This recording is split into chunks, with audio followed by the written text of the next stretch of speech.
All right, today I'm gonna be making cabbage rolls, and I'm using some machili cabbage. It's an oriental cabbage, and it's a lot different looking than the cabbage that you get at the grocery store.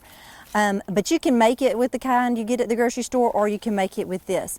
When you're picking heads of cabbage, you need to leave the outside edges and cut the inside that, you know, is sticking up and cut it as close to the base as you possibly can so that the new cabbage will have a chance to regrow. That's the best way to cut cabbage. Now we're gonna go make a delicious meal.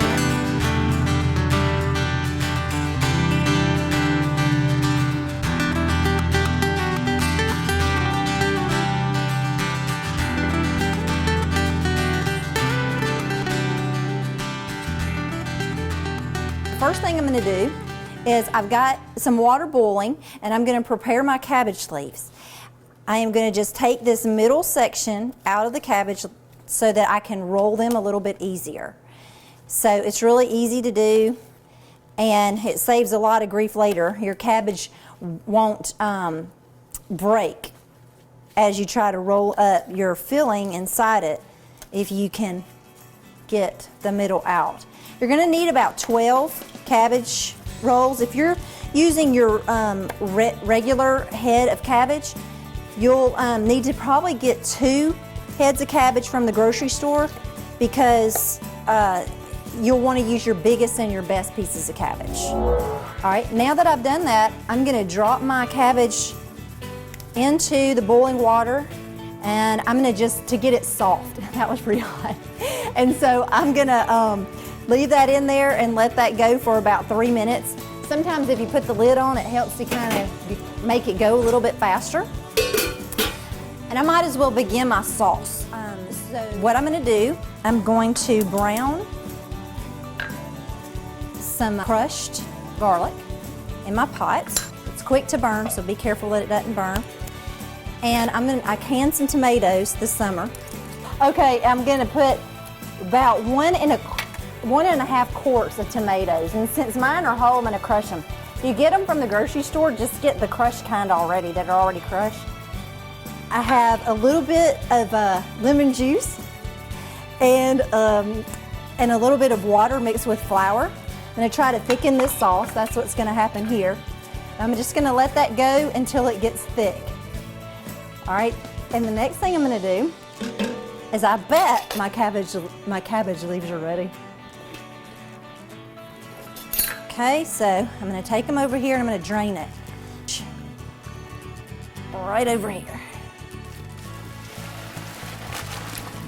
Look at all that green water. I hate that. I hate to see that sometimes, because that's a lot of good vitamins and nutrients, but the final product is so good. Okay, and now I'm going to make the filling for this wonderful cabbage roll. First, I'm going to get my skillet hot, put a little olive oil in the pan. I'm going to saute my onions and my garlic. This should take about 5 minutes to get these nice and soft. All right, now I'm going to get a little bit of tomato paste and put it into my onion mixture and get that good and incorporated. Okay, I've got that done. So now what I'm going to do, got a bowl. I'm going to add this to the bowl.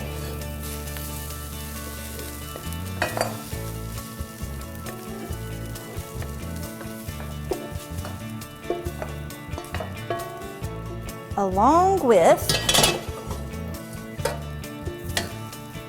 my ground venison, a little bit of milk, a little bit of salt and pepper, okay, and 2 eggs. I'm going to incorporate that really well with my hands. This is the fun part to me, and this is what people love, to me, what I love about cooking. Okay, now I cooked rice, and I am going to also incorporate the rice into this. Okay. I'm going to put my cabbage rolls, a couple of them out here on my cutting board. And I'm going to put as much as I can into one of these cabbage rolls. I'm going to roll it up. I'm going to put a little bit of sauce in the bottom of the casserole dish. And I also have my oven preheated to about 350. This kind of just helps it to where the cabbage does not stick to the bottom of the pan. Okay, I'm going to put that seam down into the pan. Okay, and I'm going to continue doing this until the pan is full. But I'm going to bake it at 350 degrees for almost an hour or until the meat is all the way cooked through. Okay, it's time for it to come out of the oven. This looks just fantastic.